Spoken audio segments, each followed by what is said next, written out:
So let's wrap it up. It's going to be a funny video now. Half-halves. Okay, let's hope we're not lost. What we did, we factored out cos𝑥. Not factor out, in fact, we written it in front of the notation limit h approaches 0. Then we want to substitute 0 there. But we said we are getting an indeterminate form.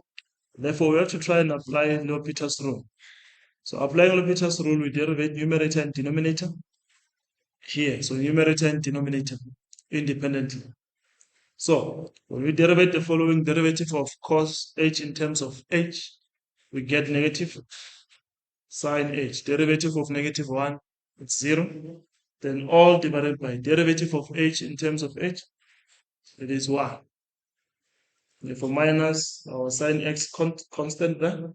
Therefore we still have to substitute h where 0 where there is h. Then we need to derivate sine x. Derivative of sine x is cosine h, all divided by the derivative of h, which is 1. Now we can try and substitute the value of h because we have used L'Hopital's rule to simplify our problem. So we have cos𝑥. So now the moment you start substituting, we no longer write the notation of h 1, 2, 3. So we substitute sine into, we substitute 0. Therefore it was divided by 1.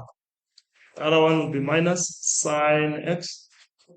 Where there's h, we substitute 0.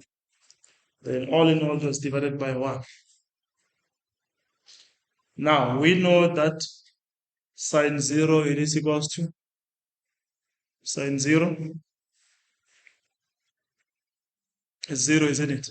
So sine, it is 0. Therefore, 0 multiplied by cos𝑥 equals to 0.